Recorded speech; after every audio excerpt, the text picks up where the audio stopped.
అందరికీ నమస్కారం. I hope you all are having a great day. నా పేరు Monika Rajendran. I'm a singer and ఇవాళకి నేను యాంకర్ కూడా. ఈరోజు మనం ప్రేమించొద్దు అనే ఒక సినిమా టీమ్తో ఉన్నాము అండ్ ఐఎమ్ వెరీ ఎక్సైటెడ్ ఎందుకంటే ఈ సినిమా జర్నీ నేను ఎప్పటి నుంచో చూస్తున్నాను. June 7th నాడు ప్రేమించొద్దు అనే సినిమా రిలీజ్ అవ్వబోతుంది థియేటర్స్లో. So here today we have Shireen Sriram, the director of Preminchaddu. We have hero Anurup and we have Chaitanya Shravanti, who is the music director of the film. So first question nenu main ga adigedi entante, Shirin Shriram, why Preminchaddu? Enduku ప్రేమించకూడదు? Okay, ఈ ప్రేమ అనే టైటిల్లో దొరకడం చాలా కష్టం. Love ఎందుకంటే చాలా టైటిల్స్ ఉంటాయి ప్రేమ మీద, అది కూడా టైటిల్ దొరకాలి ప్లస్ గుర్తుపట్టాలి జనాలు. ఇంకొకటి మనది తెలిసి తెలియని వయసులో ప్రేమించొద్దు, ఓన్లీ ప్రేమించొద్దు కాదు, తెలిసి తెలియని వయసులో ప్రేమించొద్దు అని చెప్తున్నారు. అది సెకండ్ పాయింట్, తెలిసి తెలియని వయసులో ప్రేమించొద్దు. Pan India movie, message oriented, 5 లాంగ్వేజెస్లో తీసినాము, Telugu and Hindi straight. Actually వచ్చి దీనికి ఇంకొక ఇంట్రెస్టింగ్ పాయింట్ యాడ్ చేయాలంటే, ఈ మధ్య 2 రోజుల క్రితం ఒక యూట్యూబ్ షార్ట్ ఏదో చూసాను. 25 years ఏజ్ వరకు బ్రెయిన్లో ఒక పార్ట్ డెవలప్ అవ్వదంట. సో అప్పటి వరకు అంత ఎమోషనల్ థింకింగే ఉంటుంది. దాని తర్వాతే యాక్చువల్లీ మనకి ఏది మంచిది అనే డెసిషన్ తీసుకునే కెపాసిటీ వస్తుంది. సో ఆ టైంలో వాట్ ఈస్ ద పాయింట్ అని అది ఇప్పుడు తెలిసింది. సినిమా అంతా చేసేసి అంతా అయిపోయాక మనం కరెక్ట్గానే ఆలోచించేది types. So it's apparently also scientifically proven. నేనైతే 25 ఏజ్ అంత దూరం వెళ్ళలేదు, ఓన్లీ 18. అది కరెక్టే. అసలు అప్పుడు అంత దూరంకే అలా అనుకుంటే అసలు తెలియని వయసులో అయితే అసలు వేస్ట్ అని. అసలు waste. Ever no parent wants their children to fall in love అని నేను అనుకుంటున్నా. అంటే అట్ దట్ ఏజ్ ఎవరికి అది సినిమాలో చూడడానికి బాగుంటుంది, బట్ ఎవరికైనా పేరెంట్స్కి నచ్చదు. అదే కొంచెం పెద్ద అయితే ఇండిపెండెంట్ డెసిషన్ తీసుకోవచ్చు. తెలియని ఏజ్లో మనంతటా మనం ప్రేమించుకోకూడదు. అంటే నాకు ఇక్కడ ఒక డౌట్ ఏంటంటే, ఇప్పుడు తెలిసిన వయసు అని ఒకటి వస్తుంది కదా, after you are matured, when you know everything, is it easy to fall in love?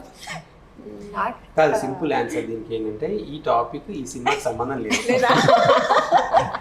మనం ఎక్కడ పోవద్దు కాంట్రవర్సీలో అయితే. మన age, stick to the age. తర్వాత అది వేరే సినిమా ఆలోచిద్దాం. ఇప్పుడు అంత డెప్త్ వద్దు, ఓన్లీ జస్ట్ ఆ ఏజ్ గ్రూప్ గురించే. ఎందుకు ఇలా కొత్తగా? ఎస్, సో ఫార్ అంటే అది కూడా చాలా unexpectedly overnight kind of a thing. అడిగిన సిచ్యువేషన్ నాకు ఎక్స్ప్లెయిన్ చేసిన రీజన్తో చూస్తే కూడా I don't understand how it was. నేను I was under the impression పాట బాగా ఉంది, కానీ మాటలకి ఉన్న మ్యూజిక్కి కొంచెం ఒక kind of there is a dissonance. అది కనెక్ట్ అవుతుందా లేదా అని ఒక డౌట్ ఉండేది, but it looks like it actually really works. Jam చేద్దామా? Come on. ఎందుకో ఇలానా? Okay, great. Jam jam jam. ఇన్స్టాగ్రామ్లో వ్యూస్ వచ్చినాయి సాంగ్కి కదా, యూట్యూబ్లో 2 lakhs చేంజ్ వచ్చినాయి, ఇన్స్టాలో వైరల్. మీరు పాడండి.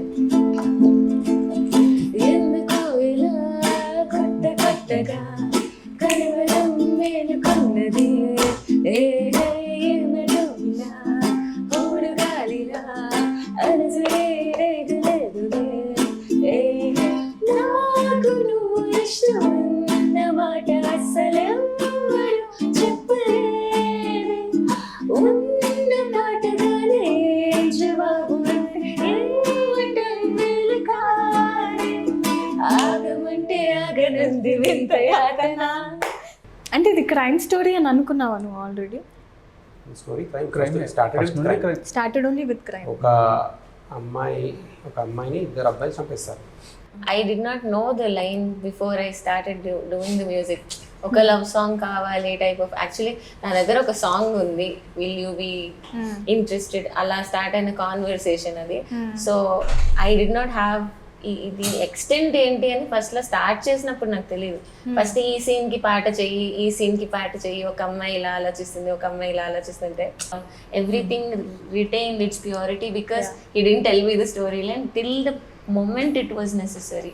అందరూ డిజిటలీ బాగా కనెక్ట్ అయ్యారు కదా from different places you made the నా ఫిలిమ్స్లో ఎప్పుడు అంటే షార్ట్ ఫిల్మ్స్ తీసినప్పటి నుంచి I use to connect digital. You are in one place but you are there everywhere. ఇప్పుడు ఇది ఆమ్ని ప్రెజెన్స్ డిఫరెంట్ లాంగ్వేజెస్లో కూడా that's how we do. Malayalam ఉంది, కన్నడ ఉంది, అన్ని ఫోన్ త్రూ ఉంది, వాట్సాప్ డిజిటల్ కనెక్ట్ అయితే డైరెక్ట్ కనెక్షన్ చాలా తక్కువ. బట్ ఐ ప్రిఫర్ ఏంటంటే ఒక్కసారి కలవాలని ఇంకా ఎవరైనా లిరిక్ రైటర్ అయినా కానీ ఎవరైనా ఒకసారి కలిస్తే బాగుంటుంటా. బట్ నేను ఇప్పుడు తమిళ్, మలయాళం అండ్ హిందీ వీళ్ళతో బాగా కాంటాక్ట్ కానీ I not meet Sai Kiran, ఎవరు లిరిక్ ఫర్ తెలుగు. అతన్ని ఎప్పుడు కలవలేదు. అతను ఆయన త్రూ చైతన్య శ్రవంతి నుంచి నాకు సాయి కిరణ్ తెలుసు. తర్వాత నేను అతను చాలా పాపులర్ రైటర్ ఇన్ తెలుగు అని నాకు తర్వాత తెలిసింది. ఇది ఒక సాంగ్ ఉంది రీసెంట్గా, కావాలయ్యా అని ఒక సాంగ్ చాలా హిట్ అయింది, అది సాయి కిరణ్ రాశాడు. 35 సాంగ్స్ అంటే మరి 35 రికార్డింగ్స్ ఏంటది 35 మన మూవీలో అన్ని songs 35 రికార్డింగ్స్ 35 రికార్డింగ్స్ ఉన్నాయి కదా. 7 సాంగ్స్ 5 లాంగ్వేజెస్ అంటే 35 రికార్డింగ్స్. అయితే 35 రికార్డింగ్స్ కూడా కాదు, కొన్ని సార్లు ఫెయిల్ అయితే కూడా మళ్ళీ రికార్డింగ్ చేసినప్పుడు అమ్మో, చెన్నైలో that was రికార్డింగ్ there. చేసిన తర్వాత ఈ ఏమంటారు మైక్ బాగాలేదు. మనం వెళ్ళినప్పుడు ఒక స్టూడియోలో వెళ్తే మైక్ బాగాలేదు అక్కడ. మళ్ళీ అంటే పాడిన తర్వాత నేను ఇక్కడికి వచ్చిన తర్వాత నాకు కార్తీక్ మ్యూజిక్ డైరెక్టర్ చెప్తున్నాడు, ఈవెన్ అవర్ ప్రోగ్రామర్ జునైద్ని అప్రిషియేట్ చేయాలి. Junaid is our music programmer. యూజువల్గా సాంగ్స్ అవుట్ సోర్స్ చేస్తారు, నేను సాంగ్స్ ఒకటి బికాజ్ డబ్బింగ్ అవుట్ సోర్స్ చేసినాము బికాజ్ వాట్ ఎవర్, ఎందుకంటే నాకు లాంగ్వేజ్ అర్థం కాదు కాబట్టి. అక్కడ మనకు మంచిగా దొరికిందో తమిళ్లో హరిప్రసాద్ అని, అతను బాగా ఈ took care. I think you vent directly to Chennai right? చెన్నైకి వెళ్ళినప్పుడు వాళ్ళు చెప్పిండ్రు ఈ ఫిలిం నువ్వు వేరే లాంగ్వేజ్ ఉంది తమిళ్లో తీయు సూపర్ హిట్ అవుతుందని. నేను నాకు మధ్యలో కొన్నిసార్లు అది అనిపించింది కూడా, ఇది అంతా ఒకవేళ నేను హ్యాండిల్ చేయాల్సి వస్తే I couldn't You like need to have that thing to get into the details. ఒక్కొక్క డీటెయిల్ కరెక్ట్గా చేయటం అనేది that's very important. And I never experience like ఒక్కసారి ఇంత ఇంచు కూడా కోప్పడ్డం నా మీద కానీ వేరే వాళ్ళ మీద కానీ ఆర్ ఎనీథింగ్ లైక్ ఎందుకు ఇంత ఒప్పట్లేదా ఒక్కసారి కూడా like I always wanted to know, ఎందుకంటే నాకైతే ఇరిటేషన్ వస్తుంది ప్రధానికి like I maybe I just got lucky but even then because it was a lot of work. Anuroop, yes, మీ ఎక్స్పీరియన్స్ చెప్పండి under the direction of Shirin Sriram. Shirin నాకు ఒక 2014 నుండి తెలుసు through friends and Facebook. So అట్లా ఒక ఇండిపెండెంట్ ఫిలిం చేస్తున్నాను అని ఫేస్బుక్లో పోస్ట్ చేసినాడు. అందులో ఆడిషన్కి నేను కూడా పోయినా. లక్కీలీ అందులో సెలెక్ట్ అయినా. ఫోటోషూట్ అవి చేసిండు, ఆడిషన్ చేసిండు. 1 fine day కాల్ చేసిండు, నీకు ఇందులో ఒక రోల్ ఉంటుంది. నాకు 2 roles చెప్పింది ఇందులో. ఒకటి మెయిన్ లీడ్ ఉంటుంది, ఇంకొకటి సెకండ్ లీడ్ ఉంటుంది. సెకండ్ లీడ్ రోల్ కొంచెం మాసీ ఉంటుంది అన్నమాట. నేను ఇది చేస్తాను, నాకు దానికన్నా ఇదే కావాలి, మాస్, నాకు ఇది కన్నా మాస్ రోల్ కావాలన్నా నేను అది చేస్తాను. కొంచెం తెలంగాణ స్లాంగ్ ఉంటుంది, మనం మంచిగా సెట్ అవుతుంది మనకి.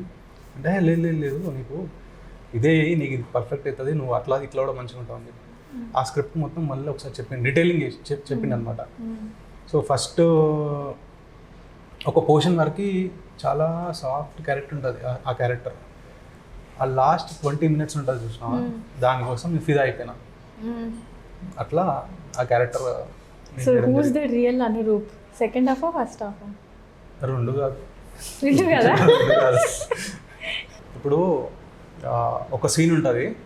సో ఆ టైంలో ఒక లొకేషన్ ఉందన్నమాట. లొకేషన్ గండిపేట దగ్గర అరౌండ్ ఇంత వాల్ ఉంటుంది అంతే. అంటే ఇద్దరు నిలబడవచ్చు కానీ నడవలేము దానిపైన. అట్లాంటి లొకేషన్ ఉంది. కట్ చేస్తే దాని ఇంకా పోలీస్ స్టేషన్ పర్మిషన్ అడిగితే ఇవ్వలేదు అనమాట. అది ఇంపార్టెంట్ లొకేషన్ మన సినిమాకి. సో అప్పుడు ఏమైందంటే అన్న అందరం ఇంటికి వచ్చినా మరి పర్మిషన్ దొరకట్లేదు, కానీ ఇక్కడ కంపల్సరీ ఆ షాట్ అక్కడనే పడాలి, అసలు ఆ సీన్ అక్కడ తీయకపోతే వేస్ట్ అవుతుంది, కాంప్రమైజ్ అవుతలేడు. మరి ఎట్లన్నా ఇది ఎట్లా చేద్దామంటే, లేదు నేను ఆలోచిస్తా ప్లాన్, నేను రేపు చెప్తా అని చెప్పిండు. రేపు చెప్పిన తర్వాత మార్నింగ్ కాల్ చేసిండు, నువ్వు అర్జెంట్ ఇక్కడికి వచ్చేసి ఫస్ట్ ఇంటికి వచ్చేసాను. పోయిన తర్వాత ఒక పేపర్ తీసుకొని, ఒక బోర్డు తీసుకొని దానిపైన మొత్తం ఒక చార్ట్ గీసింది అనమాట. ఇది ఒక మనం ఇన్వెస్టిగేట్ చేస్తాం కదా అట్లా గీసి ఇది ఒక బ్రిడ్జ్ ఉంది అక్కడ 12 నుంచి 12:30 మధ్యలో ఒక బ్రేక్ ఉంటుంది. ఆ టైంలో వాళ్ళు లంచ్కి వెళ్తారు. నేను అనుకున్నాను 30 minutes టైం ఉంది. సో మీరు ఏం చేసినా కూడా ఆ 30 minutesలోనే మీరు చేయాలి. ఆ సీన్ ఏమో ఒక 6 పేపర్లు ఉంది, 6 pages ఉంది. సింగిల్ టేక్లో వేయాలి. ఇంకో టేక్ తీసుకోవడానికి ఛాన్స్ లేదు. ఎక్కడనో దూరం టెలిలెన్స్ చేసి పెట్టిర్రు. అది ఇంపాసిబుల్ కదన్నా. ఆ గోడ మీద నిలవడం మీద రాదు. ఆ సీన్ ఏమో నడుచుకుంటూ అక్కడ ఇక్కడ నడుచుకుంటూ చెప్పాలి. మళ్ళీ కన్వర్జేషన్ ఉంది, ఒక ఎమోషన్స్ ఉన్నాయి. అది ఎట్లా పాసిబుల్ అంటే లేదు నాకు అది కావాలి, నువ్వు ఎట్లా చేయాలని చెప్పి మళ్ళీ వర్క్షాప్ చేసింది దానికోసం. 2 days కూర్చొని మొత్తం ప్రాక్టీస్ అనమాట. ఇంకా ఆ సీన్ ఎట్లా వేయాలి. 12 ఇక్కడ ఉంటే 12:30 వాళ్ళు వెళ్ళిపోతారు. ఒకవేళ మనకి ఎంత టైం ఉంటుంది 15 minutesలో ఇది చేయొచ్చు. 2 takesలో ఇది అయిపోవాలి. వాళ్ళు ఇచ్చింది 1 dayనే ఛాన్స్ ఉంది. ఆల్రెడీ సెకండ్ టైం అది. ఫస్ట్ డే వెళ్తే సెక్యూరిటీ చూసి అది వద్దు మీకు పర్మిషన్ ఇవ్వరు సార్ ఇక్కడ అని ఆల్రెడీ మనకు వార్నింగ్స్ వచ్చినాయి. ఆ రిస్క్ తీసుకొని సార్ చేసేద్దాంలో ఏం చేస్తుంది, ఇంకా ఇది చూద్దాము, ఇంకా వర్కౌట్ కాకపోతే వదిలేదాం అనుకున్న ప్లాన్తోనే 11:30కి ఆ లొకేషన్కి వెళ్ళిపోయినాం. మొత్తం అన్ని డైలాగ్స్ అన్నీ ప్రిపేర్ అయిపోయినాం. నేను హీరోయిన్ ప్రిపేర్ అయిపోయిన తర్వాత ఆ గోడ ఎక్కినాం. ఆ గోడ ఎక్కితే ఇంతనే ఉంది. నిలబడి అక్కడి నుంచి ఉరికి రావాలి, నడుచుకుంటూ రావాలి, మధ్యలో కూర్చోబెట్టి వాళ్ళు వెళ్ళిపోయిన తర్వాత సిగ్నల్ వాళ్ళు వెళ్ళిపోయినారు లోపల. సో ఆ 15 minutesలో ఒక 6 pages సీన్. సినిమాలో ఒక 5 to 6 minutes ఉంటుంది సీన్. అది సింగిల్ టేక్ 5 minutes ప్లస్ ఉంటుంది. ఆ సీన్ మొత్తం అట్లా షూట్ చేసింది. అది one of my favourite scene. ఇందులో వీళ్ళ క్లోజప్ కూడా ఉండదు, but they like it because యాక్టర్కి క్లోజప్ పడినప్పుడే దే లైక్ ఇట్ కదా, బట్ క్లోజప్ కూడా ఉండదు. యాక్చువల్గా హీరోయిన్ వాళ్ళ ఫాదర్ అది చూసిండు ఆ సీన్ చూసి, ఇది అంటే అప్పుడు we are trying to motivate her మంచిగా చేయమని చెప్పండి సినిమాలో. సో ఆ సీన్ చూసిన తర్వాత నేను మా అమ్మాయిని చూస్తలేను, ఈయన అది హీరోని చూస్తున్నా, ఎందుకంటే ఆ బ్రిడ్జ్ మీద నడుస్తున్నాడు, భయం అవుతుంది నాకు అని. బికాస్ ఆ బ్రిడ్జ్ మీద నడుస్తుంటది, వెనక సైడ్ వాటర్ ఉంది. ట్రైలర్ లో అంతటా అన్నిట్లో అది వెనకాల చాలా కిందకు ఉంటుంది. ముందు నుంచి చూస్తే చిన్న అనిపిస్తుంది. ఆ గోడ వెనకాల లేదు, అక్కడ నుంచి చూసినా పడిపోయా ఎంత విడుతుందో కనిపిస్తుంది. ఇంకా దానిపైన ఇంకా సర్కస్ మాది. ఫైనల్గా సీన్ అయితే అది ఎక్స్ట్రాడినరీ వచ్చింది ఆ cinema. It's 6 minutes scene, 5 minutes scene, 5 to 6 minutes 45. Amazing కదా. మీరిద్దరు ఎలా కలిసారని చెప్పండి. ఐ వాజ్ కాలేజ్లో వి మెట్. నేను వచ్చి I was doing B Tech in biotechnology. ఒకటే కాలేజా? మేమిద్దరం ఒకటే కాలేజ్. తను వచ్చి వాజ్ డూయింగ్ ఫిల్మింగ్ కదా. షిరీన్ పరిచయం అయ్యి నాకు సినిమాల్లో ఇంట్రెస్ట్ ఉండేది చిన్నప్పటి నుంచి. అంటే ఎవరికి ఉండదు. అది ఒకటి, పాటలు అంటే ఇష్టం, బ్యాక్గ్రౌండ్ మ్యూజిక్ అంటే ఇష్టం.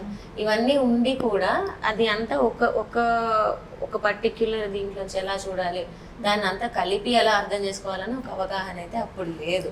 కానీ తను కొన్ని మాకు వాళ్ళ ఈ సినిమా మేము చూసాము, దీని గురించి ఇలాగా అని మాట్లాడడం, నేను కంపోజర్ అవ్వాలి అసలు ఆ డైరెక్షన్కి రావడానికి కూడా కొంత తన ఇన్ఫ్లుయెన్స్ ఉంది. ఇది షిరీన్ కి కూడా తెలియదు, ఎందుకంటే తను చూసిన సినిమాల గురించి కానీ ఏదో ఒకటి నాకు చెప్పినప్పుడు అది తీసుకొని నేను దాంతో వేరే ఏదైనా, ఎందుకంటే ఆ తర్వాత అసలు ఫస్ట్ తను చెప్పిన షార్ట్ ఫిల్మ్ కి చేయాలి, పాట చేయాలి, అది కూడా వచ్చిన ఏంటంటే తన షార్ట్ ఫిల్మ్ ఏదో చూసి ఇందులో ఈ పాట ఉంటే బాగుంటది కదా, దాన్ని కంపోజ్ చెయ్యాలి అన్న ఐడియా వచ్చింది కూడా.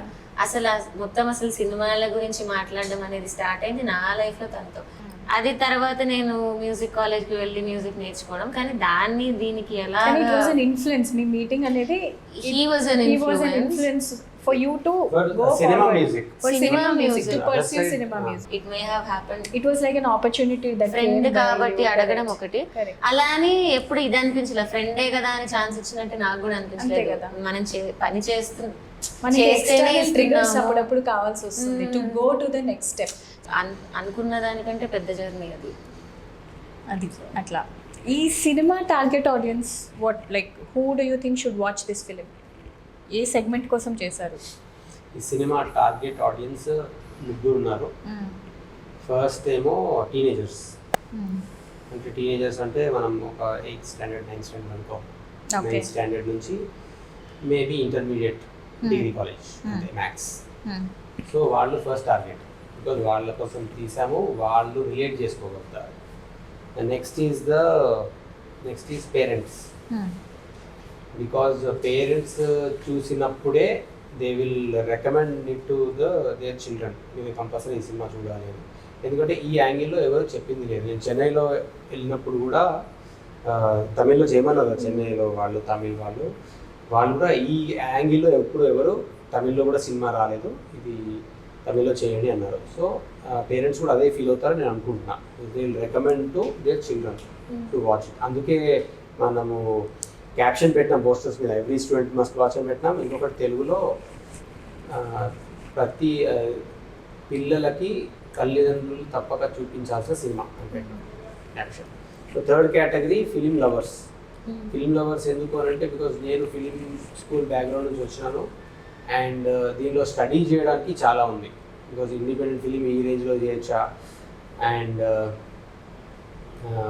ఫీచర్ ఫిలిం ఈ రేంజ్లో చేయొచ్చా ఇండిపెండెంట్గా, and also technical things because నీ మ్యూజిక్ అయినా కానీ common background score and sound design visuals ఇట్లా అచీవ్ చేయొచ్చా అని, అండ్ స్టోరీ టెల్లింగ్ ఆల్సో ఈ రేంజ్లో స్టోరీ చెప్పొచ్చా అని third category film lovers. So first is teenagers, second is parents and third is film lovers. Okay, ఇది మన టార్గెట్ ఆడియన్స్. ఫస్ట్ వీళ్ళు రావాలి థియేటర్కి, అప్పుడు హిట్ అవుతుంది సినిమా. అండ్ దెన్ సీక్వెల్కి ఏమైనా ప్లాన్ ఉందా? సెకండ్ పార్ట్ సీక్వెలా చేద్దామా? చూద్దాం. యాక్చువల్లీ ఈ స్టోరీ ఇప్పుడు ప్రేమించొద్దు స్టోరీ వరకు అయితే ఇది ఎండ్ అయిపోయింది. దీన్ని ఇంకా ఎక్స్టెండ్ చేయడము యూజ్లెస్. అంటే యూజ్లెస్ కాదు, దాని నుంచి ఇది రాదు. బట్ ప్రేమించొద్దు అనే టైటిల్కి ఎక్స్టెన్షన్ ఏమైనా చేయొచ్చు. స్టోరీ అయితే అది ఎక్స్టెండ్ అవ్వదు. మళ్ళీ వేరే ప్రేమించొద్దు ఇంకేదైనా కేటగిరీ ఇంకేమైనా story or something like that will pick up. ఏదైనా జరిగితే ప్రేమించొద్దు సిరీస్ అన్నలాగా ఐ డోంట్ నో, అది సెకండ్కి అట్లాంటి ఏదైనా టాపిక్ దొరికితే definitely, because it's worth it. Title చాలా అట్రాక్టివ్ ఉంది కదా. అంతే కదా. సో పబ్లిక్గా ఇప్పుడు ఒక అనౌన్స్మెంట్ ఇద్దాము మనం about when the film is releasing. June 7th ప్రేమించొద్దు రిలీజ్ అవుతుంది, తప్పక చూడండి. కంపల్సరీ పేరెంట్స్, పిల్లలు అండ్ ఫిల్మ్ లవర్స్ చెప్పిన ఇంతకుముందు కంపల్సరీ థియేటర్కి వచ్చి చూడండి. అండ్ ఘన విజయం సాధిస్తుందని మేము ఆశిస్తున్నాం. 7th ప్రేమించొద్దు రిలీజ్ అవుతుందండి, అందరూ ఖచ్చితంగా చూడండి. ఇది ఫ్యామిలీతో పాటు వెళ్ళి చూడాల్సిన సినిమా.